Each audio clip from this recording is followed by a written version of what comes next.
Two. Let's get a loop. Hi guys, how's it going? It is I, the real Randy Chavez, coming at you today with Jordan Reese and Danny the Bull. Everyone say hello to Danny. Hey, how you guys going? What's up, Dashy? Go Dashi. Um, this is, I guess, the first. I guess what are we calling it? A Comey around the block, Yeah, around the Comey, around the Comey verse. I think around that's the Comey.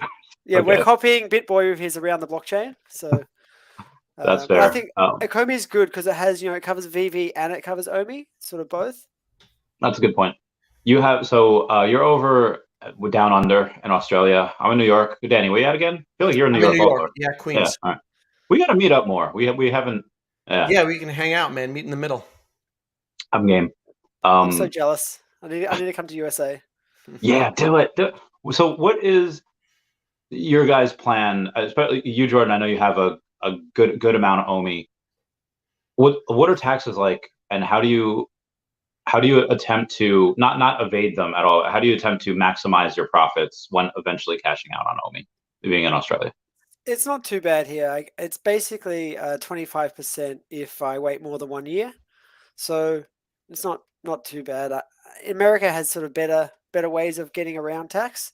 In Australia, it's very very tight and regulated. It's very hard to get away with sort of getting paying less tax than they sort of set here. So I'll just cash out slowly. It doesn't really matter. And would you Um, ever move? So you wouldn't move to cash out, right? You wouldn't set up someplace in like ah, Portugal or thought about it, but no, probably not. no. I'll just take the hit. If I cash out 10 million one day and that's 2.5 million tax, it's all right. I'm still got 7.5 mil. That's so much though. That's so much. I would not. Yeah, there's nothing I can do about it in Australia. Like, there really isn't. Uh, It's the same with the company. My company pays 25% tax flat. The cool thing, the company is I can trade it and I don't need to wait a year because the maximum tax you pay through a company is 25% in Australia right now. So, so I don't have to wait a year. I could trade a bit easier. But yeah, again, it's still going to end up being about 25%. Danny, me and you are in the same boat in New York, but are you gonna move at some point when you cash out? Be like, oh, I'm gonna set up a little home office in Puerto Rico. Meanwhile, it's just like a Yeah, mailbox. I haven't thought that far ahead. I'm kind of tied down here with family and stuff. So, if I didn't have roots in New York, I'd probably do something like that. But I'll tackle that when I get to it. I sold off a bunch of stocks this year for some tax loss harvesting. You can claim $3,000 here per year. So I'm going to carry the rest over for next year. And if I make some profit next year, I'll just cancel that out. So Nice. how's that work, Daddy? You can take a $3,000 loss per year maximum. Is Yes, that you can sell your losers, right, and claim $3,000 as a loss. And let's say you sold off and you took a $10,000 loss. The other 7,000 carries over into future years, so you can claim another 3,000 the following year, another 3,000 the following year. okay? That's interesting. So that's why a lot of That's stuff that's tends to different go here. down in December, right? We see a lot of Tesla selling off, a lot of companies sell off in December because people use that for tax loss harvesting. I Yeah. can actually, I can like cash, I can tax harvest, I guess the same sort of thing, but I can do like up to hundreds of thousands here, so it's a bit different. Oh wow! So there's Yeah, no limit. so no, I don't think there's any limit. So I'm at a loss of I think it's $100,000 for the next tax year. Oh, I'm so Wow, So jealous. yeah, well as a that was a loss. C swap bungle. Yeah, that was a, Yeah, card swap. Oh, Yeah, gotcha. well, that's much yeah. better. So it's actually a total of $200,000, but 100,000 I mined, so I didn't pay for those. Was 100,000 I actually bought with money. So yeah, it's a bit of a loss there. Yeah. So Danny, on my channel, I think you've been on it once or twice on other streams. Hmm. And obviously you don't have to say exactly how much, but like percentage wise, whether you have, $1,000 to $1 million, or beyond, how much percentage wise of your net worth has gone into Akomi products like Omi or like Vivi or like anything else like a Homey Yeah, wallet? I don't know about it in terms of net worth. Not, I mean, I have like my 401k plan is my main money and like my house and stuff. In terms of like my investment portfolio, I would say Omi and Vivi make up about 15, maybe 20%, depending on like the day. Yeah. You're less crazy like Randy and I going all in. Yeah, I on don't have that EV. risk tolerance, man. I Yeah. think I'm 90%. I think I'm 90% around there. Damn. Yeah, I'm like evenly spread out with my bags. Like I have like Ethereum, Bitcoin, Tesla, and OMI, and a couple of other alts. Yeah, that Tesla stuff is awesome. I had a lot of Tesla stock and I sold it for 120,000 profit, I think, a couple of years ago. Nice. Yeah, it's not too bad. I can't wait to get back in. I'm hoping that at some point, either, when Earth 2 gets listed next year, or, if OMI gets on exchanges and we do some really crazy things with OUP, that goes up, I would diversify back into Tesla, because it's way cheap down now. It's got way cheap. Yeah, I was thinking as sooner or later Tesla's gonna just skyrocket again. Yeah. It does that. It does it. Yeah. But this is the first big drop they've ever had, right? Pretty much Yeah, this is year. the biggest drop in Tesla's history. Yeah, 2020 wasn't good, but I mean, everything went down in 2020, kind of same as this. But I guess it's not as big as drop, or this is their biggest drawdown. Now it's a bigger drop in 2020. Okay. Yeah. Such a good time to get back in. It's so good. Yeah. Yep. If only OMI was up now, we could cash a little out. Yeah, I feel like there's also, like, in 2020, it made sense. Okay, the factories had to shut down and you had a bunch of different things. But now it's like they're only distributing more. And I think the street is estimating 420,000 deliveries for Q4. Everyone comment blaze it down below for Tesla crushing it. I don't know why the stock price is going down. I guess just people need to cash out. I think. Sorry, you go ahead. No, I think it's a few things. One is like the recession fears and a slowdown, and like the China stuff going on, like the slowdown over there. Then you've got like Elon put a ton of sell pressure on the stock. I think he sold like $40 billion worth of stock over the last quarter. And then you've got like the whole Twitter narrative and people getting frustrated with his involvement over there and his focus on Twitter rather than Tesla. Yeah, so I think the Twitter stuff probably really stuffed up Tesla for this year. Yeah. I wonder what it would be like if that had not happened. Oh, how did not? I mean, it still probably would have went down just because everything's going down. But he also did a podcast the other day where he basically told people, yeah, we're looking, he thinks light to moderate recession for at least the next year, if not the next year and a half. And he suggested people, like, you might want to have some dry powder on the side just in case. Yeah. So he's basically telling people, like, sell the stock. And there's also rumors that he wants to take the company private. I don't really think those are really substantiated that much. It would make sense, though, because the rumor was around a Saudi company buying it out and taking it private, which would make sense because, okay, well, why wouldn't oil guys want to go and get into the biggest electric vehicle company on the planet? That's pretty much like a hedge, because oil will be out in a few years, maybe 10 years. I mean, ICE cars will. A lot of Democrats want to outlaw internal combustion engines, but I still think oil will have a very big presence. Unless, have you guys read about the fusion thing that just happened? Yeah, the fusion breakthrough. It's pretty cool.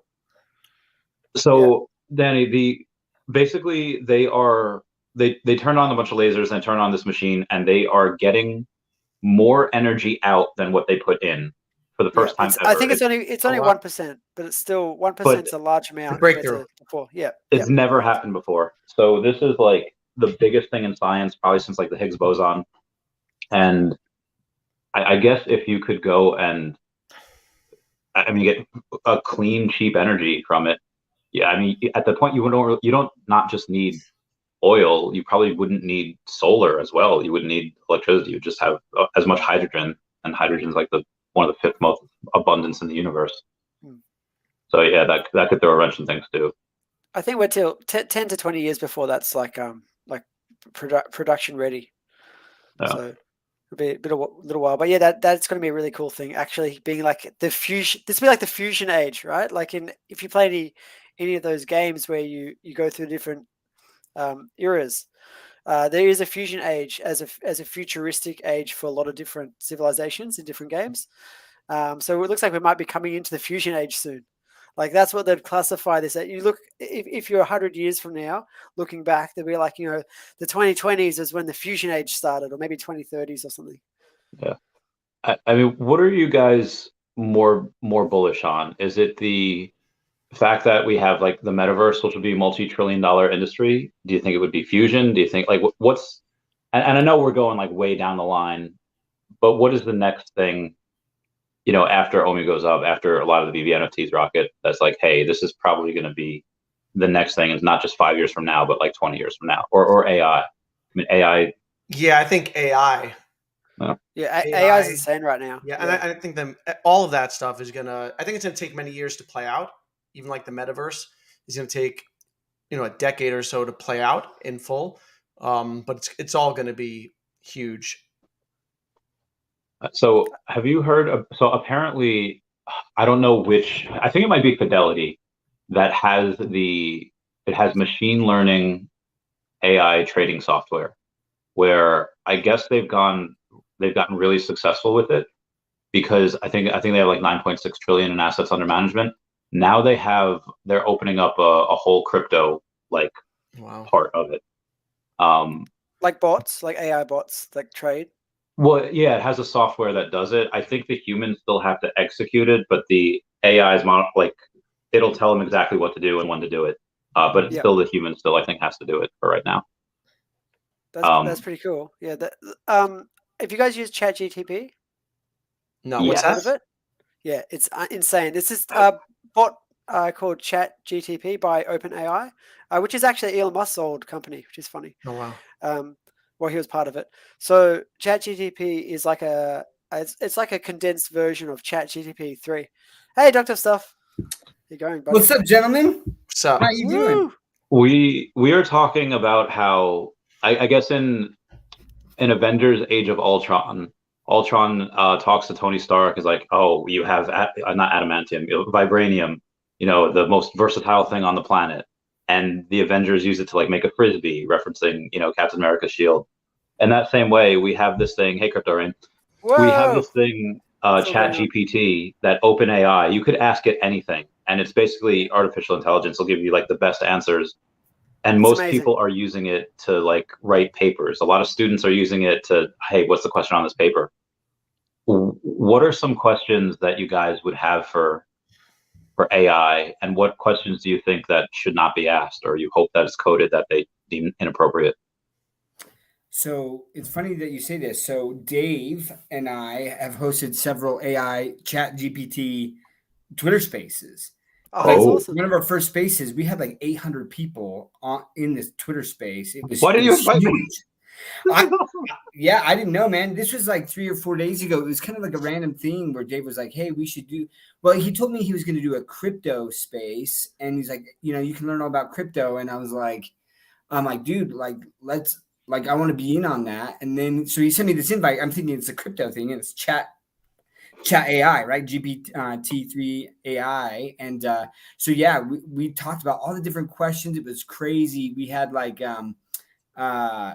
people come up and ask questions about, hey, what type of vegan meals should I prepare? What are some vegan meals? Just like random stuff, right? And it was giving all these crazy answers. But we talked about a couple things, because with any machine learning or AI type of algorithm, right? It's trained on data. So you feed it data. There's this input. And so garbage in is garbage out. If you put in bad things, then you're not going to get in good answer. Get out good answers. But yeah, anyways, so it's funny that you've had this topic. I'm going to let you guys go, and then I can talk about some of the questions that people asked and some of the things that we did. Well, I've been using Chat GTP for making scripts and stuff for some other YouTube videos, not for OMI videos. And it's really, really good at writing really accurate scripts. Like, its writing is absolutely amazing. I know people have been using it at university and stuff to do papers and stuff for them. And they said it doesn't do the very best. It does sort of like a mid-range level, but that's still very advanced for AI. Like, it's like, I'd call it almost like just above a toddler level, like teenager level almost. And we're not even into the adult AIs yet. Just imagine when this has evolved 10 times from where it is now. I was just shaking my head like, yeah, it's going to be wild. Yeah. Yeah, and I can imagine where this all fits together with the Vverse and the metaverse.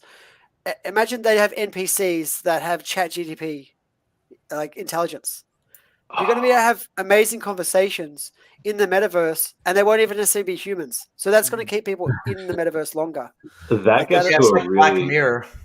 Yes, yeah. We're getting to that stage. that gets to a really squirrely place where I don't know if anyone's ever read the book Fahrenheit 451.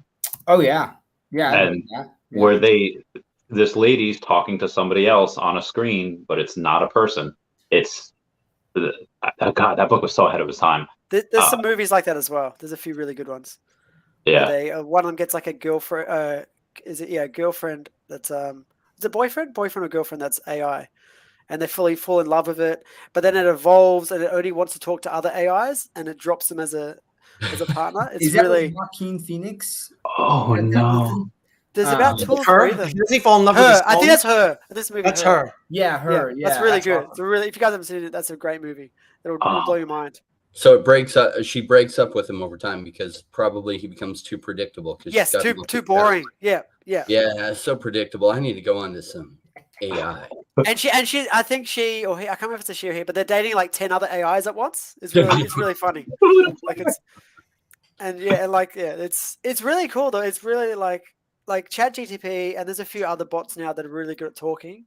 You can talk to them, and they talk like a very smart human, and they can answer just about everything you ask them. Like they understand. I don't know how they manage to understand how we work with emotions. Like they obviously don't necessarily have emotions, but they understand the context and everything really well. Yeah. I mean, with enough data out there, you can basically imagine an informed picture of anything. Like even years ago when I was looking into it, there was, I think it was like $15,000 for an AI sex robot, and and then eventually they just said like, okay, well the bodies can be interchangeable, or the heads can be interchangeable, so it's like just 10,000 for the head. If you wanted to, change it, it got wild. That's funny. Makes sense though. But who do you think is going to win that? I mean, most AI chats are probably going to be the same. What company do you guys think is going to? I heard Google have a really good one that's Google. not released yet. Yeah, Google have a really good one, better than ChatGPT, that's not released. Was that the one that they thought that it said it like had a soul, and like there was like this rogue person at Google that said that released all this? Probably it's more advanced than ChatGPT, and ChatGPT is the most advanced one I've seen. So the reason Facebook had an issue too, where they had two AIs, and they started talking to another in a language that they had developed, right? And they're like, that's right, yeah, their own language language saying anymore, and so they unplugged it, and they canceled the whole project. Yeah, because it was freaking people out. I remember that. Yeah. It's like, why are they planning to take over the world? Of the humans already, Yes. right? It already had like a little side chat called Skynet, Don't say that. But do you guys subscribe to simulation theory? That we're in a simulation. Yeah, we're in a simulation. Yeah. Elon Musk says there's 0.00001% chance we're in base reality, just because of the way things are going. So we're very likely already in a simulation. The odds that we're not in a simulation is so low because of the way. Was Elon high on something at the moment, or was he not? No. He said him and his brother used to always sit in a spa and just talk about like Matrix simulation sort of ideas, and you can never disprove it, right? We've seen how advanced Sims have got, and like imagine the very first Sims where you get to control those people, and if you look now, they're so much more realistic. They have kids and they procreate and do all these different things. And have you guys seen Unreal Engine 5 and how good that is? Oh yeah. These people mapped a street out. Have you guys seen this demo? They mapped out a street with like 3D mappers, and they put everything into Unreal Engine 5, and there's a video of this person walking down the street with a really high quality camera. Then there's a video of them walking down the street in Unreal 5. You can't tell which is which. Like we're getting to the point where they can make photorealistic games. So if you add all these different things together, right? Photorealistic games, really advanced AI, like we're already getting to the point where if someone put all these different technologies all together into one game with some like crazy, stupid hardware, you would hardly know you're in a game. There was a video I saw where this guy, I guess he trips up in when he's got his goggles on, and then he goes and he breaks his hand. He breaks his wrist because he goes and grabs for a table that's not really there because it's so realistic. I've seen He lands those on demos. himself. Yeah, because is that like one of those? They have like a green screen room. Is that the one you're talking about? I'm not sure what it was, but it's the one that was layered. It's like, okay, you see the room, but then you also see stuff on top of it. Yeah, some is fake it's and some is real. Yeah, and the brain doesn't understand the difference. Yeah. Who here has a VR headset? Yeah, I got the Oculus. I need one. I'd like to. Yeah, I'd like to experience that. I haven't done it yet. I have the Oculus Quest 1 and 2, and they're awesome. How big of a difference is it between the 1 and the 2? So the 1 actually has a better color screen because it's OLED, so the black pixels are black. Whereas the Oculus Quest 2 has much higher resolution, but the black pixels are sort of bright black because it's I think it's LED, not OLED. So they're both very good in their own right. But I'd say Quest 2 is definitely much better overall. How often do you use it? I probably use it once a month. I used to use it more. Yeah. I actually, one of my products I sold was the Party Link cable, just a USB cable basically with a USB-C connector. And so I used to have to test out my cables when I was ordering them for the manufacturers. So I had to play a whole bunch of VR games. So I spent quite a lot of time in VR using them.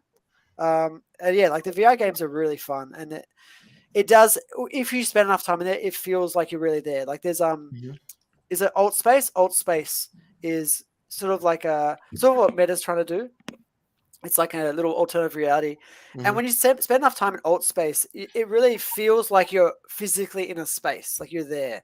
Like you even get nervous at a party sort of environment. Like that's how much you feel like you're in the environment, is that you can feel it's very, very close. You obviously can't touch anything, but they've got the haptic feedback coming in. Like a million different companies are doing haptic feedback, and like these gloves that give you pressure when you try and touch things.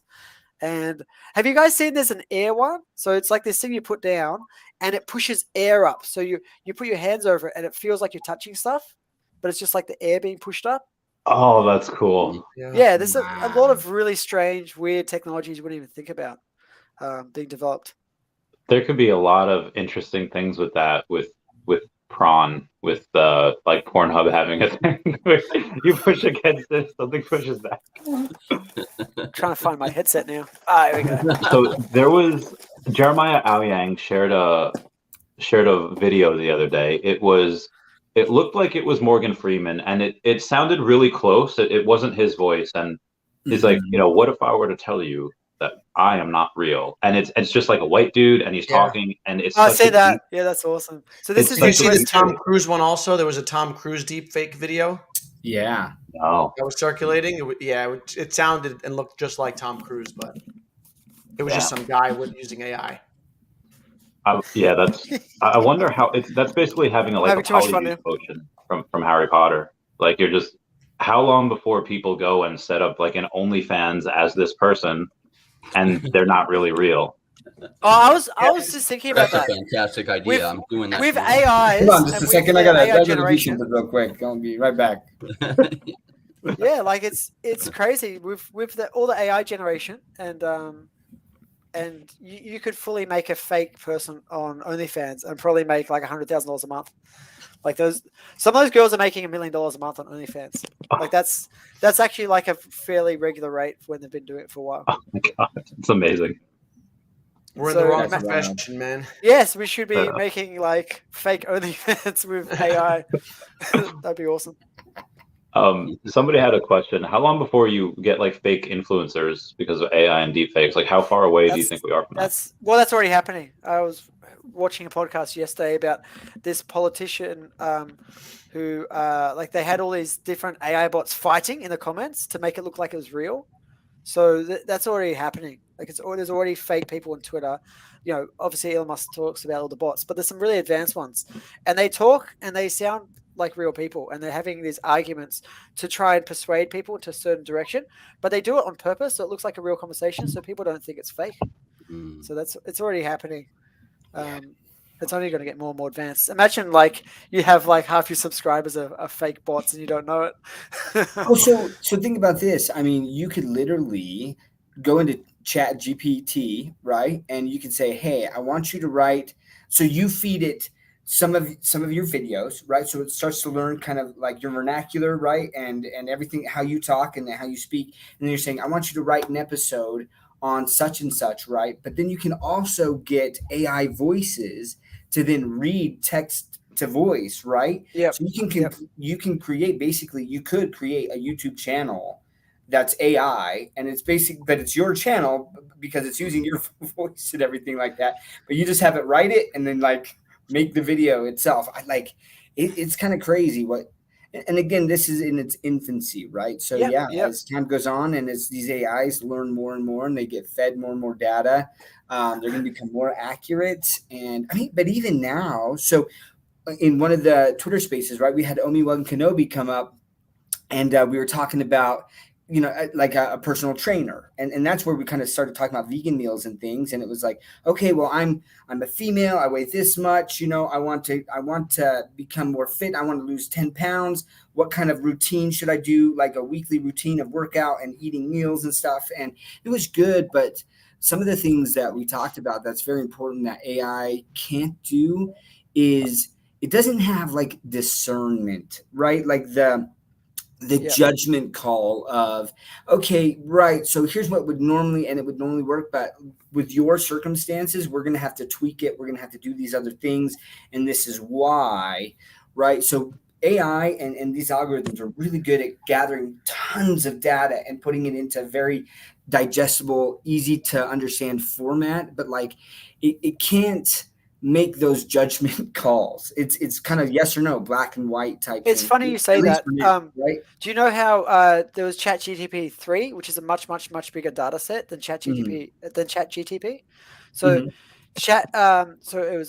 so it's GTP 3, sorry, not ChatGPT. And then Wait, are you saying GTP? It's GPT, right? GPT 3 was much bigger data set. So ChatGPT was taken from that, and they had humans actually go through and help direct it and make it into a smaller data set and make it more malleable. And that's how ChatGPT came out. So ChatGPT is actually a smaller version of GTP3.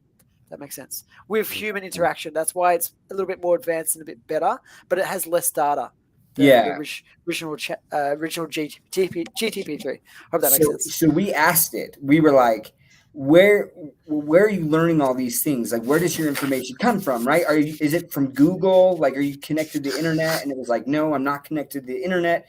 Basically what it said is that it had been fed like peer-reviewed journals and articles and things that had kind of been verified more or less, so that the data coming into it was supposedly more accurate than just what you can find on Google. But it's also been trained, right, to be like non-violent.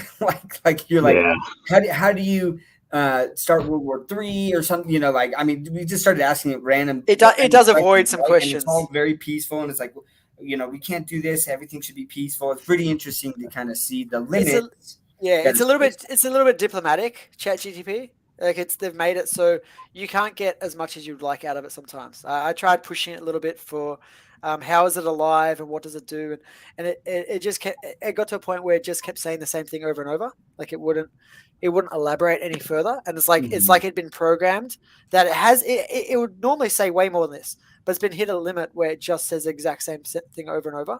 It was saying how it just gathers the information that it has from input and outputs that, and it was just some really basic exact same thing it was saying over and over when I asked it a few different questions phrased around the same. I wonder what's to stop Putin from holding like 20 guys behind a wall with machine guns, like, all right, code me something that won't give me these BS answers. How do I defeat Ukraine? And like, I wonder like if I'm sure that's crossed his mind. Like, I'm sure, trying to win the war by any means necessary. The United States is a company, Palantir, that does that is like a deep data dive, and that's the program that helped them find Osama bin Laden and pin him down. Palantir was a private company up until just a couple of years ago, and they strictly worked for the U.S. government. And now they've taken their company, to commercialized it, and they're working with other That's companies. to Peter aggregate Thiel's data. company, right? What's that? That's Peter Thiel's company, right? Yeah, Peter Thiel. Yeah.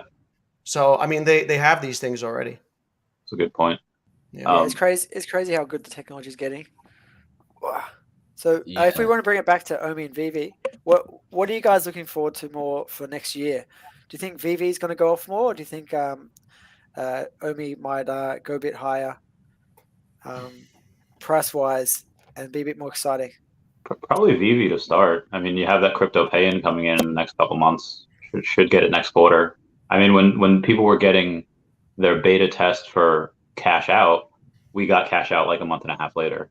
People are already getting beta tests for crypto pay-in, so there's probably going to be crypto pay-in late January, early February. That means that that's the first OUP, right? Like that'll be a percentage of that fee is burning Omi from circulating supply. It won't. That'll go to the gem fund where that's right. Yeah. Yeah. And But then that's our people can go. circulation, then, right? That's our circulation, I guess, because it goes to gems and it's stuck in gems until they. Yeah, and then people can use their OMI to buy those gems. Yeah. I think we'll still be in a downtrend until markets turn around. I think the Vivi market will bleed a bit more, just because the macro is going to crush everything. Yeah, I reckon they put the money printer on sometime next year, like towards the end of it. An interesting thing about bear markets is a token can go up in a bear market, and there's the right things set in place that it could if it comes together right. So essentially, if the OMI token starts having real use cases, number one, additional burn, because the current burn level is already factored into the price in the situation.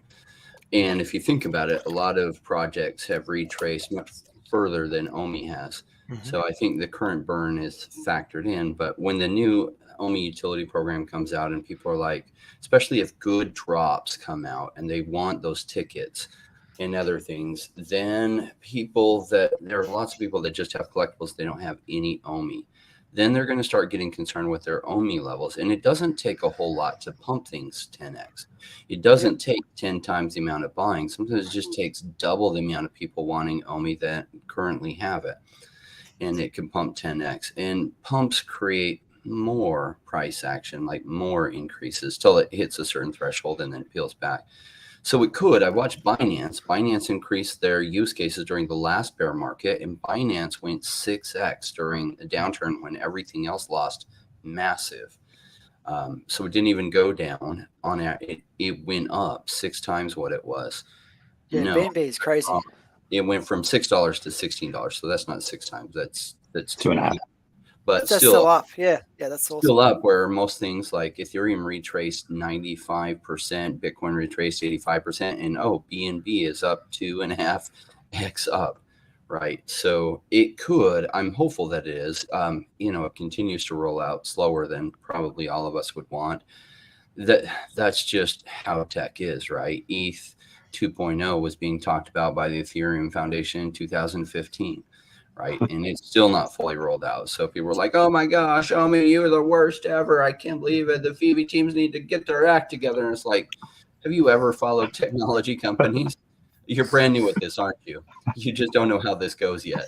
Yeah, like stick around and learn some stuff, because this is what happens with tech companies. And yes, we all wish it could move faster. Thank goodness that they actually have some revenue and other things so that they don't have to lay off a bunch of staff, like 95% of the projects out there are in a good place. And they are moving it forward, not as fast as any of us would like, but if, the only person who could move it faster was Elon Musk, and he's busy with other stuff. So, yeah. And even Elon, they said full self-driving would come by they said it'd be here already, right? We're still in beta. Yeah, exactly. So technology takes a long time, right? So yes, it's not moving as fast as we would want it to, but that could do significant things to OMI. Vivi, what is interesting is when you can start buying collectibles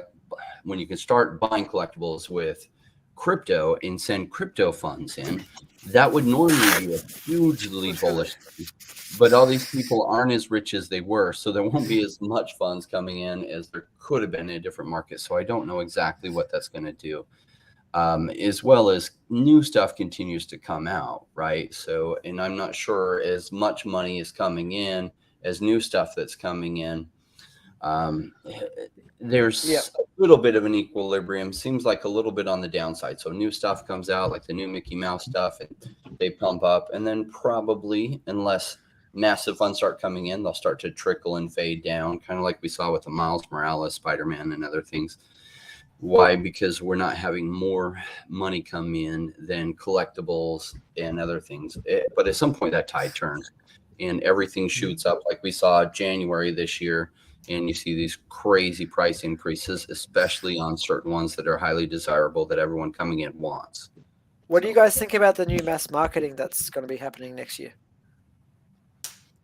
Yeah, I think it'll be good. But I think that it's not going to have the desired immediate effect, just because the market conditions and recession, people don't have a lot of discretionary income. Everything is everyone's in the same boat. So I think it'll be a good long-term thing, and but I don't think it'll have an immediate impact. Yeah. I do think so. I guess when we're talking about immediate, like, what does that mean, right? Is it like that certain prices will come up? Because we will probably start to see more liquidity come into the market, right? But are they buying up all like the big IPs, right, or the high dollar collectibles? Like, probably not. They did talk about that they're going to start marketing in Asia, right? And the stats say that Asia spends, like, what was it, Rain? It was like two and a half times. Like anyone else in the world, just in technology and things. And so For video games. Yeah, for video games. And so when we look at like the Viviverse and some of the things that are going to be coming out now, I have no illusions that the Viviverse is going to be some crazy thing to start out, right? I mean, it's not. It's not going to be that. I mean, it's nothing like Earth 2. Earth 2 is built out. I watched that trailer. That's insane. It's insane, and that's exciting. But can Vivi get there? Yeah. Link them below. They can, right? Yeah, link down below on Randy's. So please check that out. But so I do think that there will be an impact to the amount of liquidity coming into the market, which can help, instead of prices constantly dipping, that may plateau it, right? And maybe some things go up a little bit, but nothing crazy like we saw in January. I mean, that was the influx of cash and the FOMO, and it was a mixture, right, of the credit card fraud mixed with FOMO. There's also people buying discounted gems for 40-50% off. Yeah, right, from the bots. That's right. Yeah, all of this stuff, right? That was kind of manufactured liquidity that really wasn't there. But what that did give us an idea, it did two things for us. It gave us an indication of what will happen when liquidity comes in the market. What are the pieces that people will actually go for? Like, what are the valuable pieces, right, that people were willing to spend that money on, even if it was at a discount? They're still willing to spend on certain items there. And then when the real liquidity comes in, what can that do, right? Because I think it was like a total of 50 to 60 million that came in like January and February. Mm-hmm. But if Vivi becomes a household name as they start doing this marketing, and they and I love that the transition, right? And this is where Vivi's so ahead of the game, is they started calling it digital collectibles 8 or 9 months ago, right? And Vivi got made fun of. They're like, oh, digital collectibles. Well, we're after the real NFTs, right? And then all of a sudden Reddit hits, and everyone's like, this is brilliant, digital collectibles. I can't believe they changed this. And now everyone's like, we need to call this digital collectibles and get away from the negative connotations of NFTs. And I'm like, yeah, it's funny. Vivi is so far ahead of this space. And so they're already transitioning. They've already set themselves up, right, to be more mainstream friendly, a wider adoption. And so, like, you can get people in who are going to come in and be like, oh, I'll drop $40 to $60 on something. And kind of, but once they get into that, just like I did, once you start buying, it's like, you get hooked, man. You start playing with it in AR or in your little showroom and stuff. And you're like, well, I got to get this. I got to get the Mickey Mouse and stuff.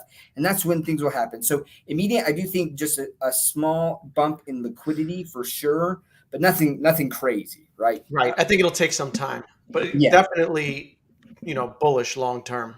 Yeah, I actually can't wait for the Viviverse, because I'm very, very big into VR. I can't wait to get in there and see what it's like, because did any of you guys see the Viviverse in the headset? Yeah. I heard the resolution was low, unfortunately, but how did it look? They did. They turned it down just so everything rendered properly. Yeah. But it will be slightly better than what we saw. Because running from this would be pretty slow. This has a pretty slow chip in it, right? But if I can use the USB-C connector here with my cable I made to hook up to my computer, which has a much faster graphics card, and that should run the Vverse in a much faster frame rate, assuming they allow us to run it from computer. I have a question about that. So, do you guys remember when the Xbox came out and they came with that camera thing? And at first, it was so cool, especially if you played like the Dance Revolution game. I remember that. Yeah, It's amazing. You put it on the TV, right? Nobody Yeah. really uses that anymore because the novelty was high, but the practicality was low. And so I'm not sure how it's going to go with the VR headsets. The novelty is really high. Is the practicality high? Now, say they end up partnering with Ray-Bans, and literally it's like a Ray-Ban that you put on, and it's a Bluetooth connection, and all the processing done by your computer or some other unit that you connect up with a HDMI cable or something. Then all of a sudden the practicality is high and the novelty is high, which is I think that's what they're trying to go to. So I haven't bought one. I probably won't buy one anytime soon, not till the practicality gets a little bit higher, just because I'm so practical. Sometimes I agree with that. Yeah. The Quest 2 is pretty good. The Quest 2 is pretty good for the price it is. Like it does feel like you're in a world when you use it. It's great. I love it. Yeah, it blocks out all the light. I don't use it often because of it's not as like if it was glasses, like you said, it'd be so much easier. Yeah, the glasses technology is a long time away from being anywhere near as good as the VR headset because it blocks out the light. It has all these cameras on the front that track everything. So I don't know when they're going to be able to have glasses that have all the tracking. That's probably the biggest concern I have with the glasses. I think the screens they've got screens that look great on glasses. Again, you still will have light coming in, which will take away from the experience, and then you just won't have the tracking for a while. I mean, eventually they should have like tiny little cameras that you can't even see. So I think we'll get there. It'll be amazing if they get to that side of things, right? Like, and I'm also like the coolness factor in this next bull run. I'm gonna have like the most ridiculous gaming setup for a space sim game called Star Citizen, with like something that moves and everything. I know that's not very practical, but the geek side of me wants that. Like sure. hydraulic, hydraulic.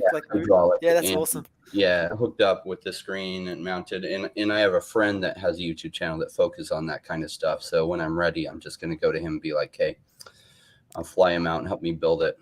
Set me up. Yeah. Yeah, right. I was going to do that for, I love driving games. I don't know if you can see I got like my steering wheel and stuff here. Oh, yeah. And it's like full-size steering wheel. It's not like and I've got like my you should see the pedals on it. They're massive. They weigh like 20, 30 kilos. It has a clutch and everything. Whoa! But my point is, I was going to get a hydraulic full unit for it, where the whole thing moves around, and I probably still will do that at some point, but not this house. After I sell some OMI and it goes up a lot, and I get my next house, I have extra room. I'll have a full gaming room, or have like a proper VR car set up with hydraulics. Like that's gonna be awesome. And sometimes you won't want to get in that full setup. You just be like, I'm gonna play for 10 minutes. But sometimes you'd be like, hey, I want the full experience. It's unreal. Yeah, come so far with the hydraulics and stuff for racing games, and then space sims. You kind of need a different setup for each of them because they have some big differences. But if you ever watch the channel The Noobifier, that guy is on it with the rigs, and like all these companies send him all these rigs that he tests out, and he's got like this amazing nerd side where he just likes to figure out everything. I guess it's more an engineer personality, and that's information. I did actually have a weird egg thing that you sit in and it spins around and it moves up and down. Yeah, 360 degrees. And I got that for the VR experience with the racing wheel, but it was very hard to configure because it would spin too much, and then you'd be like facing the wrong way. So I'd be driving the car facing the wrong way. So it sort of worked to a point. That was expensive. It was like 3,000 or 4,000. That was probably my most expensive sort of mistake. And I ended up selling to some Chinese guy who just wanted to pay for it cash. He's like, yeah, about half price. I think I sold it to him.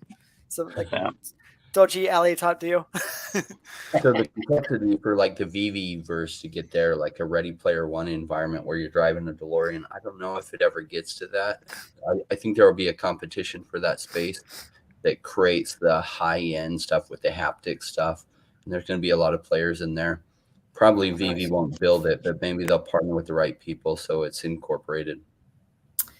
So I think one of the biggest things that VV is focusing on, and why I think it's going to be successful, if you think about like a true metaverse, people can go there to play games and stuff, but like, okay, I look at Fortnite, right? Fortnite is extremely popular.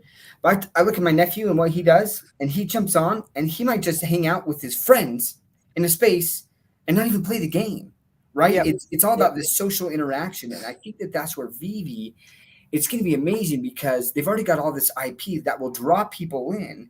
And so they're going to be drawn in and they're going to be able to interact with people who are just as fanatical about a certain IP as they are, right?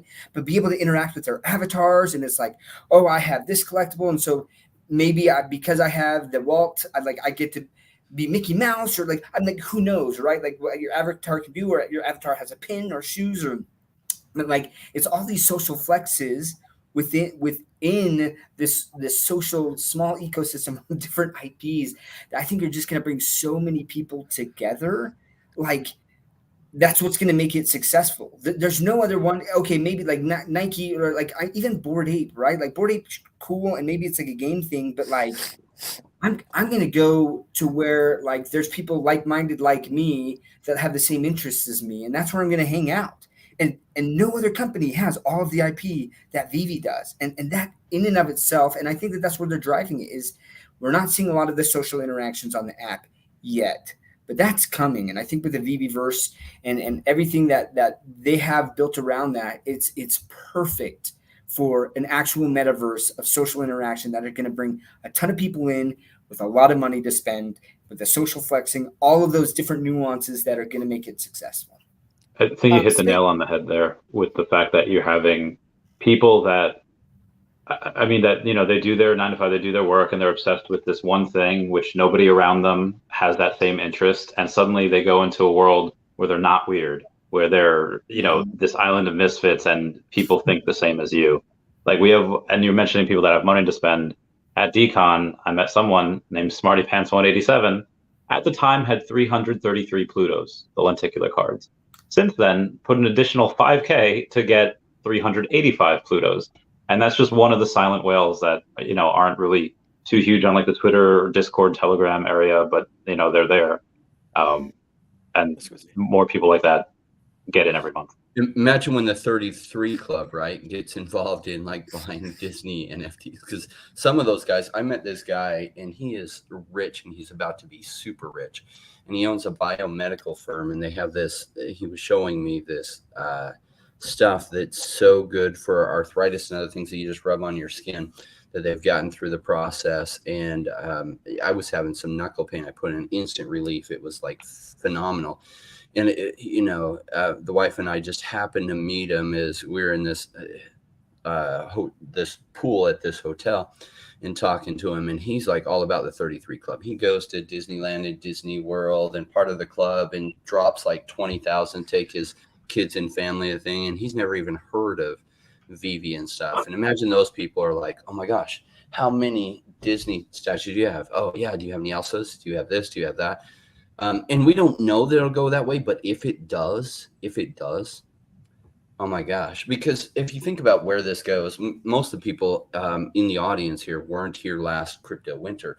The last crypto winter, CryptoPunks were trading for 1 or 2 ETH, and ETH was going for $100 or $200. Oh my God. I bought Axie Infinity Land in January 2019. I was paying $100 for a Mystic plot, and then it went down to about $30. Right. And I was like, oh, what an epic failure. And then it went to 100. And well, if it was touching land road, it went to $120,000. And so, the amount of X's there is just unfathomable. Essentially, if I had held, I would have made about 3,000 X on my 4,100 investment, which would have been about $12 million. Wow. I pulled out at 100X thinking, oh my gosh, I'm, Cool. So like some of the stuff, like, do we know that VV is going to hit this? Well, no, but does it have one of the best chances of everything that's available in the market? Yes. That's why I go crazy and on VV stuff, and have since I first saw it, and continue to be very bullish because it's got one of the best chances. It's got enough sticks in the fire, enough of things going on that it's positioned right. Some of it's a little bit of luck. Like, why did Bored Apes do so well? It came about really weird in this, like, oh, if you get a Bored Ape, you get to be part of this social network. And because some NFT whales came in and bought a bunch of those, the social network had value that you get to chat with all these whales who are worth like 100,000 or 2 million or $5 million. And so that had value. And then the price got high enough that celebrities started buying it and then putting it as their profile pic. And then that took it to another level of value. And so it just came together randomly that you couldn't have predicted how it would have worked out exactly. So predicting if EV will hit the right momentum for it to go so crazy that the 33 club is all buying in, and you've got these billionaires that are like, hey, how many Todd McFarlanes do you have? And I got 17. Oh man, yeah, I just got my 18th, right? It could go that way. And if it does, I'll say McFarlane's going for like Picasso prices, right? So I want your opinions on generally with the, let's say, so people in crypto, they only measure things in ETH. They don't measure it in dollars. And what's strange is that, let's say, ETH was, let's say, like 4K. So let's say the Todd at the time was, I don't know, like 0.3 ETH. And because he was up to 1,400, I think, at one point. When the price of ETH went down, I would expect, okay, well, to keep the same price, the Todd should be worth more ETH instead of, 0.3, should be worth 0.5 as the price of ETH go down. But it was a double whammy because not only did the price of ETH go down, the price of the collectibles went down as well, not just for ours, but for NFTs in general, which didn't seem to make much sense. So do you think that on the way up, not only will Ethereum go up, but the price will also go up like that conversely? Yes. Yeah. So one of the things, Randy, I think why that happened is, especially with the whales, they bought ETH early, right? So they've got thousands and thousands and thousands of ETH, but that they paid at like $40 or $2, right? Like something insane. And so for them, it's all measured in ETH. So if ETH goes down, they're still just going to pay the same price of ETH, whether ETH is 1,000 or 4,000, because to them it was really $40 or $2, right? Like, whereas the people coming in, like they're a lot more like measured about, like, well, I just bought one ETH at $4,500, like I got to be kind of careful where, so that's where I think it's interesting with this crypto pay-in, I think, coming in. Until there's crypto pay out, I don't think it's going to have a very big impact, right? Because people aren't going to be putting it in being like, all right, like now I've got to, if I've got a KYC, and then I've got to get that money, like I've got to send it to my bank account. Like I can't get it back into crypto and do transactions, which that happens all the time, right? In OpenSea, is they're using the crypto to, and they'll buy something, but then they'll convert it to another crypto, and they're constantly moving funds around, but via crypto. And so, although I'm excited that factor is coming in, it's not as bullish until crypto pay out comes back again. But to your point, on if the price of OMI, right? Let's convert it now to OMI. If the price of OMI goes up, I think especially people who bought it in early, right? And they're like, oh, OMI, yeah, it's worth 10 cents now, right? But I bought it for like 0.2 cents or something. Like this is nothing to me. And you're still thinking in OMI as opposed to dollars. You'd probably be willing to spend more when the price is high, because to you it's still cheap. But when it drops, the people who are going to be buying OMI, like they're thinking of it still in like dollar terms, and they're like, okay, what's it dollar wise, and converting it that way. And so it is a double whammy. When the token goes down, they lower the price as well as the price of the token goes down. Yeah, that's a good comparison. Yeah, that makes sense. Yeah, that's a good point. You were talking before about how many people would be coming in with, funds. There's one group of whales that I know that do that already, and there's another one that's about to set up another fund. They don't have like $50 million each. It's a couple $1 million for each, but that are looking to go and basically start like a hedge fund, saying like, hey, write a check to this LLC, we'll take care of this, and then we'll come back in X amount of months or years. So there's already people doing that on their own. I mean, I imagine hedge funds will do that in the future, but yeah. Yeah. What do you think about OMI? I mean, Vivi's like centralization. You think that'll get in the way of a lot of big money coming in? I think that'll help. Because you see reports of people like their Vivi getting shut out of their Vivi accounts and things like that. For someone to put in, $1 million or whatever it is, you need to have a degree of certainty that, nothing, nefarious is going to happen, which is why, self-custody is so important in the space. What do you guys think about that? Yeah, I don't understand how all these people keep getting locked out of their accounts. They must have done something wrong, right? Because I've never had a problem. Not I've necessarily. been kicked out a couple times, just Yeah. scrolling too quick, just scrolling and kicked out. Okay, got to log back in. And But no, I mean people kind of for like months. There's an investigation going on. Somebody's been locked out for months and months. There's something going on now with KYC and AML. Like they're not necessarily able to tell, hey, you're under investigation for money laundering. Like they can't say that, right? So they have to be silent. And maybe they've been falsely flagged, and that's something that hopefully Vivi is working on with the algorithms that capture certain transactions. But like, I'm sorry, but like if you're freaking buying a Murmur-Corno and it's definitely not like a low mint number for $5,000, that's a suspicious transaction. Yeah. You're gonna get flagged for that, right? And then they're gonna be looking at other transactions. They might pause your account because of that. So we're only getting one side of this story on Twitter, right? When someone says, hey, that's what I always think. Yeah. Yeah. Everyone I know in person that has a VV account has never had an issue. Everyone I know. Yeah. All the people that are saying they're getting locked out and stuff. I mean, who knows? Maybe they bought some dodgy gems. Maybe they did something a bit off. I don't know, maybe it was a random mistake. But other things I saw is a few people fixed it just by reinstalling the app. So it could just be a bit of a bug. So to Danny's question though, and this is something like is definitely within my field of like expertise with like centralization. And I think overall Vivi is a gateway, right? We need the mainstream there, and the mainstream is not ready for decentralization. And even most like whales, unless they're crypto whales, they're fine. They work with banks all the time, right? Banks are centralized. And so I think that actually does give them a bit of comfort to know like, hey, because look, if Vivi freezes their account unlawfully, the people who are putting in millions have the money to bring in an attorney and be like, give me my freaking account back or talk to me. Or, you know what I mean? Like just like they could with the bank. And banks freeze accounts too. Right? Like it doesn't stop people from putting in millions and hundreds of millions into certain bank accounts.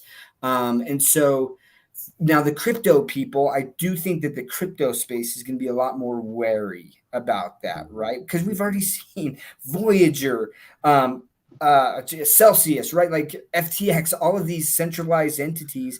But here's the problem is they broke the laws, right? FTX broke the laws. It committed fraud, wire fraud, like all of the allegations, alleged fraud. We'll put it that way, right? But like, so no matter what, you can have bad actors whether it's decentralized or centralized or semi or like a hybrid of the two. But I would say for the mainstream and the people who are coming in, and that's who Vivi is targeting, they're going to like the fact that if their account gets hacked and someone tries to transfer gems or whatever like that, like Vivi can reverse that transaction, and that's going to make a lot of people feel pretty safe about that. So I did a video like a few days ago about NFT insurance that has started to come out.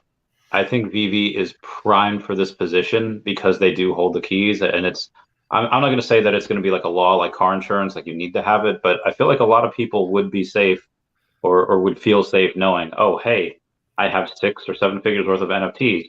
Let me pay a couple $100s a year in insurance. Do you guys think that's something that Vivi is able to do? And how would you guys do it if you were Vivi? Like Vivi issuing insurance? Yes, on their NFTs, saying, hey, like the FDIC, we're insuring your account up to this much. It would be a third I don't know. party. I don't think that they would do it. Why a third party, though? because they don't want the liability, and that's not that they don't want to. They'd have to create like a separate company, a subsidiary that did that. I guess if they got big enough and they wanted to, that's a lot of work. Whereas if you get like a third party contract there, right, and you work with an insurance company, because this is still new to the space too, where Veve could consult with them and say, all right, like, but like, yeah, insurance companies are a completely different animal. There's laws and regulations around that, insuring things that. I just don't think that Veve would be like, we're going to insure our own NFTs. Because there's conflict of interest potentially. Like, it's a quagmire, man, of regulations and things that start coming in. Where if you get a third party and it's separate and it's independent, right? If I'm Veve, that's how I would set it up. I would work with a third party. Yeah, I would want the float. I would want 100% of people saying like, "Oh, hey, I know this is not going to happen. Let me go and take all this money and almost never have to pay out and use this money to grow the business." Like, well, maybe I was that's thinking just like, greedy. It's not like a car that's going to be damaged, right? Most of the time, Veve should be able to sort out the problems, right? It's all digital. Exactly. So, they should be able to sort it out and then not pay out because they don't need to. So, but what happens? All right. So, like, there are always, well, not always, but things can get hacked, right? And so let's just do a scenario where somehow Veve central servers get hacked. And there's these transfers, right?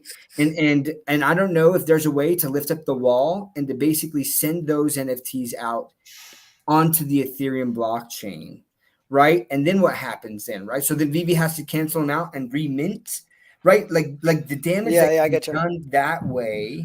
Like, so I don't know how the setup, right? Like how Veve is set up and how they're basically, because you can have private and permission blockchains that are side chains of Ethereum, right? Like, so it depends on how they're set up. So potentially, yeah, I could get that, but then why would I pay insurance if I know that, hey, all I got to do is complain and say, hey, this got hacked and Veve's going to return my NFTs if it's just in this enclosed ecosystem? There's no reason for me to have insurance unless it's interoperable and I can move it on, to open. Yeah, I think we will be interoperable at some point. I don't know what timeline, what time frame we're looking at, but yeah, I would expect certain companies to be interoperable. I think insurance makes more sense if it is interoperable.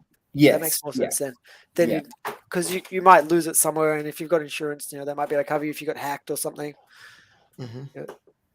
Depending.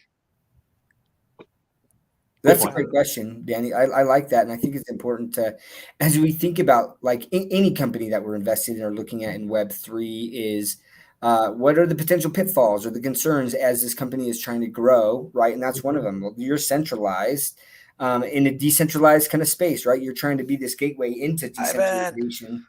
Anyways, I love these questions and these conversations. But by the way, who watching this stream is jealous about all the cool stuff Danny has behind him? Oh yeah, me too. That's an epic. I know. I am like, that is so. Yeah, accumulating stuff. All my Christmas gifts were toys this year. That's awesome. Have y'all read that article saying that like adults are buying like the majority of kids' toy sales, they're buying it for themselves? That makes sense. My son got a ton of Pokemon cards this year, and I was just like, I loved going through them with him, and we've been playing the Pokemon cards game now. It's really fun. Oh yeah, it's like in your hand already. Yeah, I love them. I always got to have Pokemon cards. Is that new packs or older ones? These were the Halloween packs that came out around Halloween, and so it's got the little Pikachu pumpkin on the side. Cool. Yeah, so those are pretty dope. I didn't know you're still collecting. That's pretty cool. I haven't really so there was a subscriber of mine that this is in the same store. They took me out to a thing called Whiskey Night. Danny, you know what that is in New York City? They have it's like a giant whiskey tasting, and they go and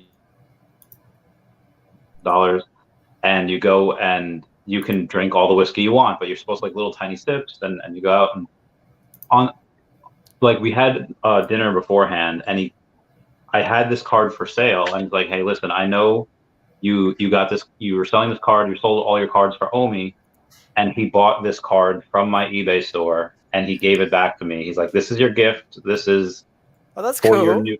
This is for your new collection." I was like, "Oh wow, this is insane." So this is part of my new collection. When OMI goes up, I'll be buying a bunch of trophy cards. I'll be buying a bunch of the old school stuff that I had sold when I was younger. So yeah, It's awesome.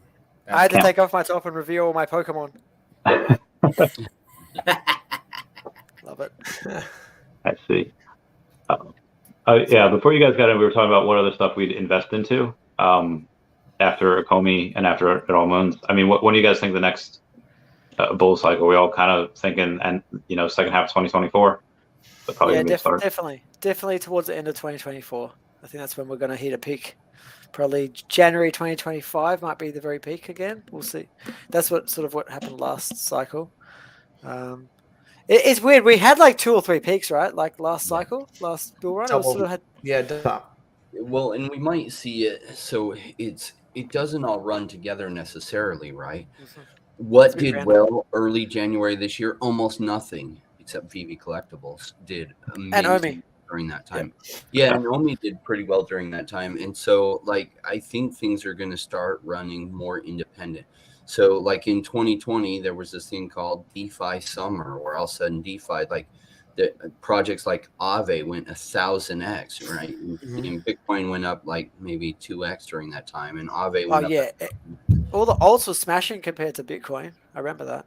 Yeah, and anything DeFi just went absolutely berserk, and then it pulled back. And then really later 2020 is when Bitcoin started to run in November and December, and then kept running all the way through early 2021. And a lot of altcoins really didn't start running until January, February. So, and then like later in the year, Bitcoin pumped again, but mostly just stuff related to metaverse projects because of Facebook's big announcement. And so I think we're going to see more of that like it's really going to be hard to time things as far as, okay, the peak's going to be here. But what you can do, it's easier to time closer to the bottom than it is the top when you find good fundamentals and like nobody's talking about it and they've kind of forgotten about it and there aren't that many YouTube channels, crypto YouTube channels covering it. I find that's generally a great time to pick up forgotten projects that still are working hard, have a good team, and had a good model. That's how I play it. So it's like Veve. Honestly, there's, of course, Randy's talking about it in a lot of YouTube channels because that's all they cover. But how often are other channels that don't cover Veve hardly ever? Are they talking about it? No, not really. Paul Barron talks about it some, but Paul Barron's smart and he's got a Twitter algorithm and realizes the percentage of people talking about OMI versus all the other crypto projects is quite high, which is why it's on Paul Barron's radar, but almost no other mainstream crypto people. Because you realize there's like super loyal fans in the Veve community. It's unusual how strong it is for the size of it. And so that's why it hits his network. But like, when was the last time Bitboy talked about Veve or Akomi or Altcoin Daily or Altcoin Buzz or other things, right? Who is that Spanish YouTuber that? Oh, that was Alejandro. He's Salamandran. Yeah, had like $250,000. Oh, that guy. Yeah. Yeah, he's a supercar guy. He used to do heaps of supercar stuff, and he did like sort of his own like Top Gear type of show for a while there. I think all those videos are still live. He was what inspired me to buy this model. This is a Tesla Roadster, the next gen. This is $800 from Tesla themselves. Oh wow! And I had like posters all over the wall with like McLarens and a Tesla Roadster as well. And it was because of his channel. It's because of his channel. So it's really cool. He might be joining our little group at some point. And yeah, if he starts promoting OMI, that would be awesome. He sort of went AWOL for a while. So his channel, I noticed he's not getting as many views as he used to. But he's a really cool guy. He's Spanish. And he generally talks in Spanish. He has 2 channels, an English one and a Spanish channel. Imagine like mostly it's English speaking channels, mostly talking about Veve and stuff. But imagine when there's Asian channels and there's like 10 that cover exclusively Veve. And I think it's got the power to hit this, right? And we know an influencer that speaks Spanish that has a ridiculously big following that is not promoting it yet because they told him not to promote it yet. Well, he's friends with him. They're friends together. Yeah. Andrew and him we know the other talking guy. about I won't it say his name now. alone will bring some traction, right? Yeah, we But, won't name drop here, but yeah, can't wait for that. Oh, imagine but if they both start pumping OMI. It'll just do like 100x on the day. So is there any people, even though their network is really huge, that you don't want promoting OMI? Like, let's say Logan Paul's really in trouble with cryptos. Logan Paul. That's a perfect example. Do we not want him to promote it because people might? I think if he's not the first to promote it, if he's like the third or fourth or something, yeah. But I wouldn't want him to promote it right now after his crazy. Yeah, I'm sure you guys are all up to date with all his Crypto scams. Zoo, yeah, It's more than that, I think. Yeah, he did the Dinky Do token or some crap. Yeah.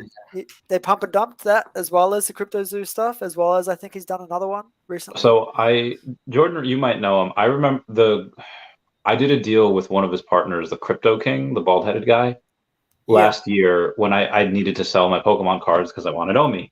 And he was the only one in the Pokemon industry that was liquid enough to buy most of the stuff that I had. And, you know, he got a good deal, but, you know, I got my OMI. And we're in New York City, we're talking about it, and he shows me the Crypto Zoo project, and he shows me like the cryptos, the token and everything.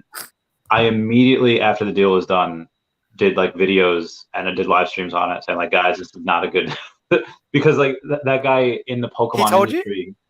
Oh yeah, he told me about it, like, but he wanted me to like invest. He wanted me to like go, and I was like, I'm good. I'm glad you didn't. He was on Logan Paul's podcast, and Logan Paul was opening up packs of cards, and I distinctly remember one card. I mean, a bunch of the estimations on them were very off. So I was very intimate with that market. And he's like, "Oh, this Bulbasaur, first edition PSA 10, yeah, it's gonna go for like $30,000." And I was like, "No heckin' way! Like, why is this guy? Is he being paid to lie, or is he just uninformed?" And then a buddy of mine put his first edition PSA 10 Bulbasaur on eBay. It's like reserved for, you know, at the time it's like called Guru Collectibles or something. It's like reserved for this guy because it's a ridiculous price nobody would pay. But I think that 30,000. Did he get the money? Oh no, he paid. Yeah, we stayed in New York City. I waited until that Bitcoin, the block thing, you know, confirmed. I got my Bitcoin, and then I went home. I did these videos because I knew this guy was not to be trusted, and I knew what was going on with Logan Paul, but it didn't get any traction because it's crazy that you met him and dealt with him. He actually made out big. If you watch the CoffeeZilla video about it, Crypto King actually made out with several $1 million from that deal. Yeah, because he cashed out and dumped on everyone basically. When you have a following that big, you can sell your integrity for a price, and it's so bad. Price, so right? Bad. But are you guys into Andrew Tate at all? He's sort of the opposite. He said he'll never do a coin because he doesn't want people to lose out. I love Andrew Tate. Yeah, so do I. Yeah, so do I. I like a ton of things about him. I think he's a little bit like, who was that guy that played for San Antonio Spurs that would like had all the tattoos and would dye his hair blonde even though he's black? I forget his name, but like, so he says something. Dennis Rodman. Oh, okay. So I pictured him from the Bulls one. Yeah, the Spurs was like the weird, like, I was like, this was 20 years ago for those that watched the NBA 20 years ago.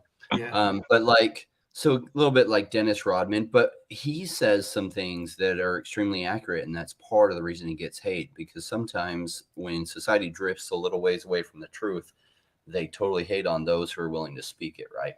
And some of the things that are the most controversial that he says, it's so controversial because there's a lot of truth behind it. So I think he's quite a brilliant guy. I like a lot of him. My son just thinks he's the most amazing thing. And I'm like, he's amazing, but he doesn't have 100% right. But like, he's cool. Yeah. Anyway, but basically the point was that he said he'll never do a crypto coin like that because he knows it's always play versus play and someone's going to lose out. And a lot of the big influencers have done that or are going to do that. But I think people are starting to get wise to it now. After CoffeeZilla sort of bringing out a lot of this stuff, a lot of people are being more careful now with crypto. And how do you guys think regulation will change all of that? No idea. What do you guys think about regulation? Next year. something will happen. New Congress coming in. You have the FTC, the SEC, Digital Chamber of Commerce, all trying to like justify their existence. You have politicians going and saying, trying to brag back to their constituents, "Oh, I helped pass this bill to protect you guys." Meanwhile, it just cuts all the investors out of the knees. However, I will say about a month ago in New York City, there was a meeting with probably like 100 different representatives of maybe like 70 different banks. 90% of them are ready to go on crypto, but they are waiting for that legislation to pass. They're not going to do it until legislation passes.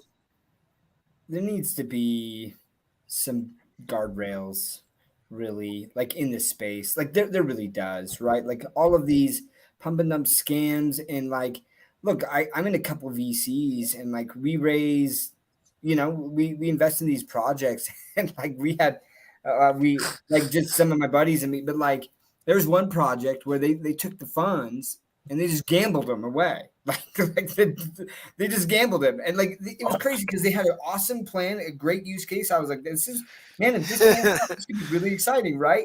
And then they're like, yeah, so we lost your money, right? And I'm like, well, can we sue these guys? And they're like, they're all over the place internationally. Like, nah, it's not going to work, right?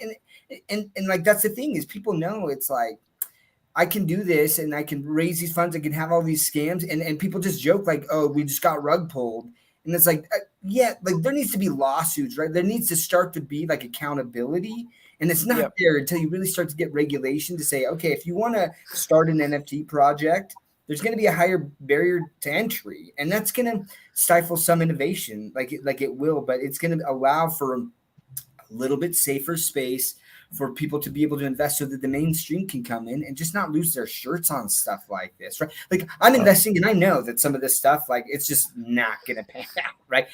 I'm hoping that people aren't freaking gambling my funds away, but like, and that's kind of a unique case, but like, yeah, I think that regulation, it has to come. It's going to come. And in what form it comes though, like everything can't be a security. There's no way that's going to pass. Yeah, that's my only concern is if they start labeling everything as security. Well, that's going to be a problem. Yeah, that would crush. The SEC is going to try for that, right? Yeah, they're going to try. Yeah, but I think that there's enough clout behind, like, because you have lobbyists, right? So now you have crypto lobbyists, people with mega funds, like invested people running Kraken, running crypto.com, like some of these other exchanges that they're like, yo, like we need to make sure that we understand regulations coming, but like we got to make sure that it's at least measured as much as possible so that we don't completely cripple the space, right? Like, and the innovation. And I think that's, I wonder about where they're going to go, but I think ultimately what's going to guide everything is money. And this is a multi-trillion-dollar industry in the making. And if the U.S., crushes it here, it's going to move offshore. And we need to be on, at the forefront of innovation. And so I think ultimately they'll hopefully make some sensible regulation. I have heard some U.S. politicians saying some very sensible things. Like I was like, wow, these politicians that we're talking about absolutely get it. Like they get it. And that made me hopeful, because when they're then explaining it to their colleagues, then their colleagues start to get it right. And there was a couple that said like really dumb things. This one guy's like, I've been fighting against this for 5 years because it could replace the U.S. dollar, and the U.S. dollar needs to be the strongest thing in the world. And it's like, of course you want that, because you can put a $1.7 trillion spending bill or whatever and just like deflate away the value of everyone who's holding the US dollar. It gives you ultimate control because you can do whatever you want while screwing other people. And you're right, crypto like takes away that power from you. Of course you want to keep that power. Why do you think we want it to go away? Because you just deflated the value of any savings we have in US dollars. Yeah. So we don't like it, and we didn't really get any say over what you just did with this big bill. So especially when they get 3 days to read it, and it's 4,000 pages, which is they've really gotten exceptional at those tricks, right? So there's something I wanted to. I'm kind of conflicted about.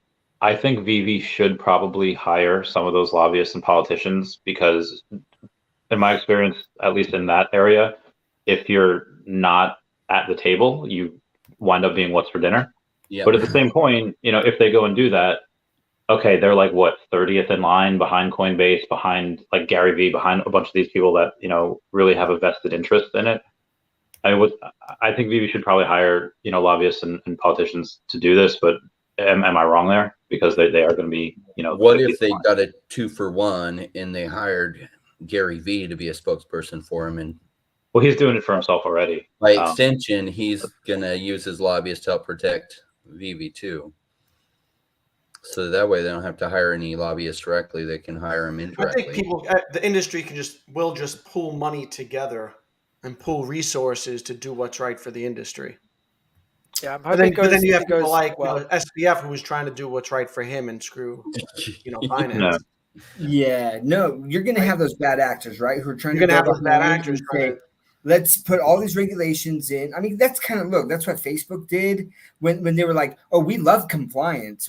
Why do they love compliance so much? Because they have the money to implement compliance officers, and they know that that's a high barrier to entry for new companies to come in and have those funds to comply with all of these laws and regulations. Yeah. And so, but yes, I think that, look, Bankless Podcast has talked about that, like Ethereum, like a lot of them have talked about getting the funds necessary and having those conversations with the politicians to try to implement. And they've even said, look, we do need regulation. Regulation is coming whether we like it or not, but let's have a seat at the table to make sure that this doesn't cripple us in ways. And so Vivi having those conversations and being a part of that, they should. They're one of the only projects in this space making money.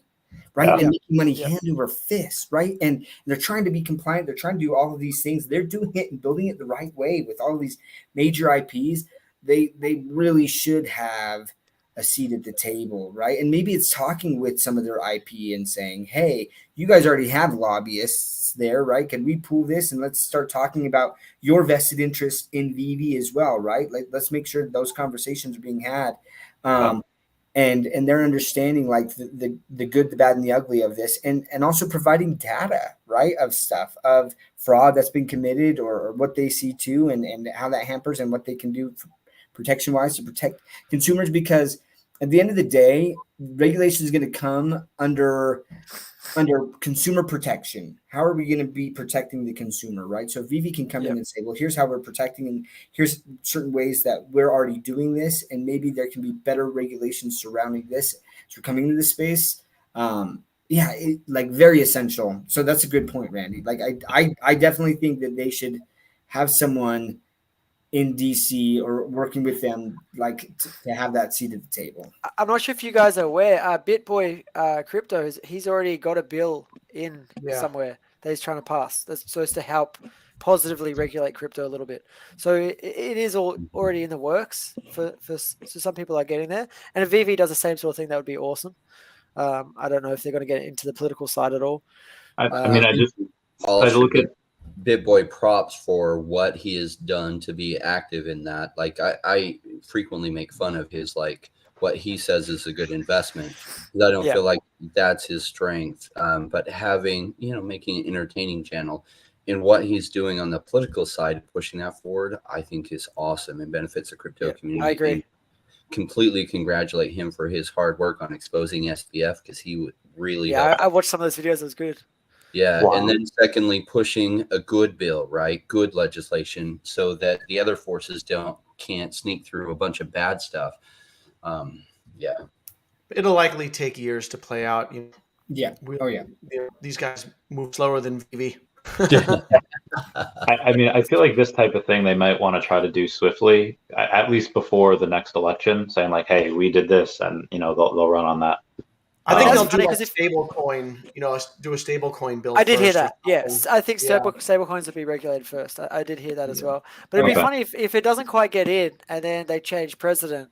Like, it might just all reset everything again. Have no regulation for longer.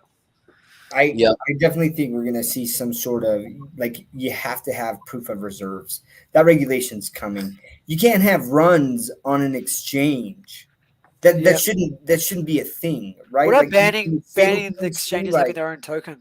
Everyone's like, the reason Terra went down is because they won't one-to-one back. There was an attack like right after Terra, right, where they tried to go after USDC, and and basically it did depeg for just a little bit, right? But then it went back up as basically people were cashing out billions of dollars.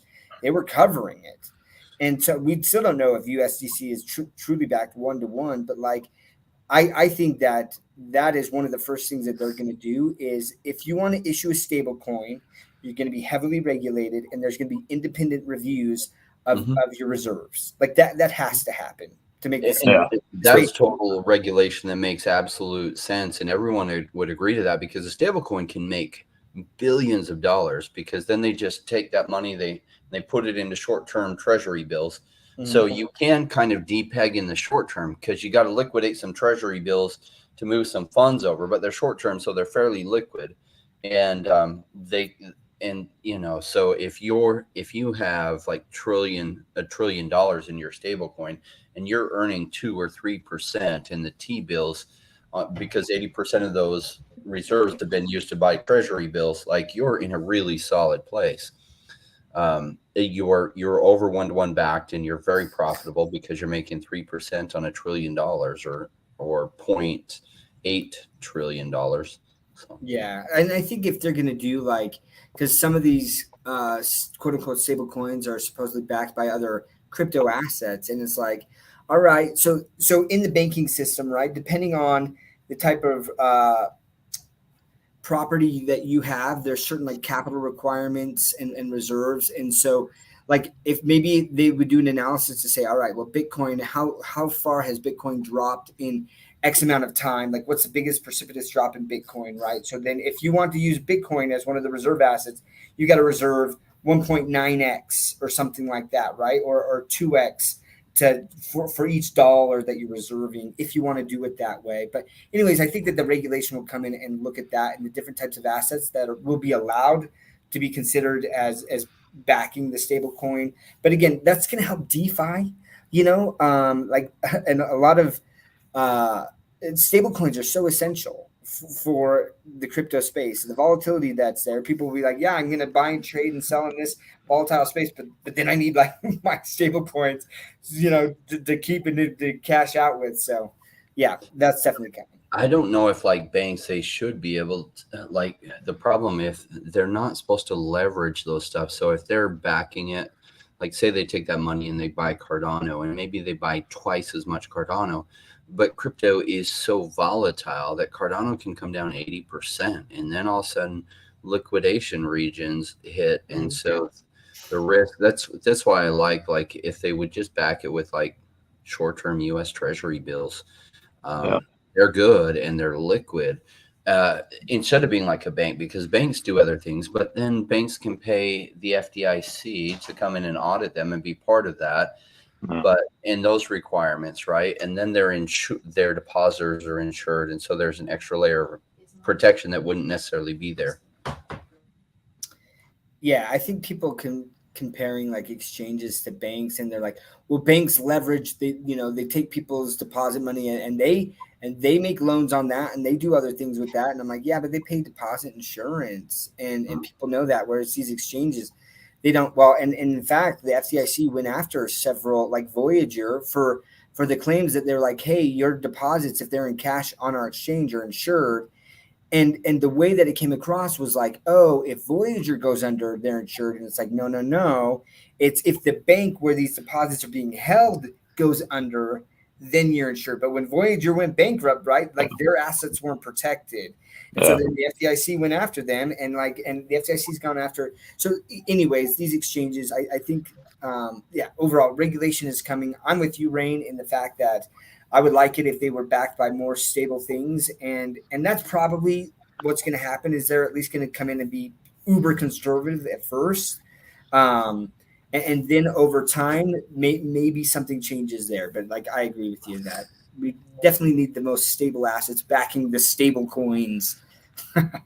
Yeah, that would be good. The exchanges actually just keep your crypto, right? Like it's your crypto, and they're just then holding it for you, and you're trading against that.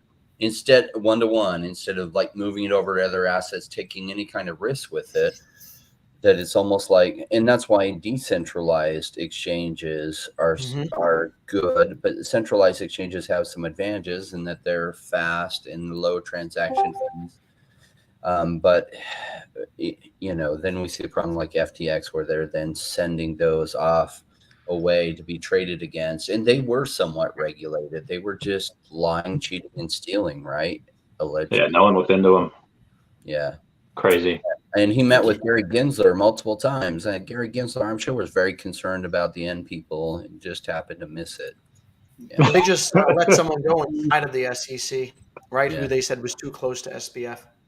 I hope they push him out of the SEC. That would be a great thing for crypto. Gary Gensler, he's not our friend. And, he's a friend to the Hillary Clinton campaign. He was her finance chair. And he's a friend to a lot of the existing, like Goldman Sachs. He's a Goldman Sachs person, but he's not our friend. How do we get him out? Who do we have to fund to run against him? It's a position appointed by the president, right? So Biden would be the one appointing a replacement. So step one is enough pressure that they're like, you know what, this guy shouldn't be regulating crypto. He met with this corrupt SBF guy and was trying to help it. Him and SBF were coming up with ideas to regulate the crypto space. So he's working with the most corrupt guy in the crypto space to write the regulation for the crypto space. I saw that. That's ridiculous. Is somewhat lacking. That's like, the IRS working with Al Capone to write the tax laws. The tax laws, right? Have you guys heard SBF got let out for free? $0? No. There was a $250 million. No, it's $0. He paid $0. So he paid. Someone else paid $250 million. No one paid any parents money. Put up collateral, like their house. Put up collateral. The house is only worth like $3 million. Dodgy. It's a journalist just trying to make it out like he actually paid a lot of money to get out, but it's actually bullshit. No, in place of the $250, his parents put up their house as collateral, but the house only worth like $3 or $4 million. Is that ridiculous? And they say that he paid $250 million bail to get out in all the articles. They're covering for him. Overrepresentation. Yeah, it's weird. I mean, even if you were to pay that to, okay, well, stole how many billions, and you only pay $250 million as as bail. A little ridiculous. I would give him some good advice that he should keep cameras on him at all times so that he doesn't get Epstein. They said that his family's paying $10,000 a week for private security. Yeah. That's it. A week. Okay, all right. Never mind. Here's all the sketchiness, right, with SBF. First and foremost, you have his ex-girlfriend, right, who is the CEO of Alameda. Her dad was Gary Gensler's boss while at Harvard, right? So you've already got that weird connection there to where, so here's the SEC, and then he's working with the SBF to do all that. And then, the fact that the Bahamas didn't charge him and nothing was going on for quite some time, I felt like he had paid off a lot of officials until there was an indictment by the U.S. and the Bahamas are like, all right, well, our hands are tied here. We can't do anything. But I'm going to have to look into that because my understanding is that SBF his parents put up like $4 million as collateral for the house. But then someone came in with like $246 million to cover the bail. I heard that was false. That's just what they said in the article. I don't know. Okay. See, and that's okay. There's some people outraged now because he basically got let out, and normally they always have to pay some money to get bail. Mm-hmm. And he said he was poor. He was out of money now, so he got $100,000. He sent all these different accounts that he doesn't want to try to access yet. Yeah. I'm sure he's got some tokens of some kind laying around somewhere. Yeah. So what time do you guys need to wrap this up? Because we're going about 1 hour and a half now. I've got to go all night. Randy, we know you could go for like another 36 hours. Randy's like, we're not even on hour 30 yet. It's like it's just getting warmed up. I've got to wrap it up probably in about 30 minutes is all I got left. I got to jump off in about 7. I can probably manage. I'll manage that. Yeah, I'll jump off when you guys are ready. Yeah, but then we should talk off camera for like a few minutes. So we'll get off in like 5, and then we'll. Yeah. Do you guys want to information that we'll talk about offline? Everybody loves OMI price predictions. You guys want to try and get a realistic price prediction for 2023? What do you guys think? Like bear or bull case? Like What realistic? So whatever you think will happen next year. You guys go first. I gotta think about 3 it. cents. 3 cents. 3 cents. I'm gonna go more conservative, which I don't usually do, but we'll say 1.5 cents at some point next year. For 2023, I'm very conservative. I'm going 0.002 to 0.004. Wow, that's a bit of a drop there. Yeah, fair enough. That's probably quite. It's almost like that's that's about a 3x. Yeah, that's still pretty. That's probably quite realistic. My bear case would be about where we are now, if not lower. My bull case would be about 2 to 3 cents, and then the base case would be like, I guess, 0.008, because I do think we do burn quite a bit. I do think we go and we, but again, we burning, if this recession gets worse, it people should come in, but the market cap might not change. I mean, we don't have a lot of volume. Yeah. And I do think that it's knowing Veve. I think, they'll always come through, but not on the exact timeline that we expect them to, right? So they said that we'll get OMI utility, all of it out by the end of next year. I expect it to start next year. I don't expect it to get out all. I don't think we'll get staking, and a bunch of key features I think are going to come in 2024. I think if we had one big exchange next year, that would be at least a pump. Mm-hmm. I also think that the exchanges might take some time until all the dust settles, For the right? FTX I mean, we don't know what exchanges are still going to go down, what the full contagion effects are, and I think there's going to be more scrutiny with listing tokens, and we'll have to have utility running before we get listed on a major exchange. Do you guys keep any tokens on any exchanges? I have some of my stuff on Coinbase. Yeah, I have a little bit on CoinSpot. CoinSpot's an Australian exchange. It's in Australia. The exchanges are very, very regulated. They all have to have 1-for-1. And I don't know. I think one Australian exchange went down this year, and that's about it. They're pretty safe here. But CoinSpot's like the biggest one here. It's like the Coinbase of Australia. It's CoinSpot. Cool. I can't wait till they have OMI token on there. Did we get everyone's prediction? Dr. Stubbs, did you go? No, sorry. My internet disconnected for a second. I was like, oh, someone's listening when I said I had all this great information. All of a sudden I dropped. Yeah. Watch out. So sorry, OMI price prediction, is that what we were talking about? Yeah, for next year. End of 2023. Realistic. Yeah. So 12 months from now. Yeah. In our chat I predicted. See, I don't want to go past, but I could honestly, I could literally see it at all right. Well, I'm gonna say my number, and then I'm gonna explain why I think it's that number. Right, 2 to 3 cents. I think, and for me, I know that sounds like a lot, right? They're like, whoa, that's way higher. That's how do you come up with 3 cents? Oh, someone else said that. So yeah, Rand did. All right. So first and foremost, I do believe that we're going to start getting some more exchanges. So for the price to go up, a couple of things. You have supply and demand, right? So I think with more liquidity, right, there's going to be more demand for it. The easier the token is to get, the more tokens people are going to buy, especially if they start hearing about it. So we're going to have mass marketing start to happen. And so as that happens, and I know that there's going to be some major IP dropped on Veve next year, right? David, you has talked about that. What that is, right? We know that it's like 5 to 50 million followers on some of these IPs. Fast and Furious will be big, I think, if you can get the word out to Fast and Furious. We have them. Yeah, no, but I'm saying if they can mass market that it's Fast and Furious on Veve, that would bring millions of people in. There will be car guys though. Yeah, Fast X will come in on next year.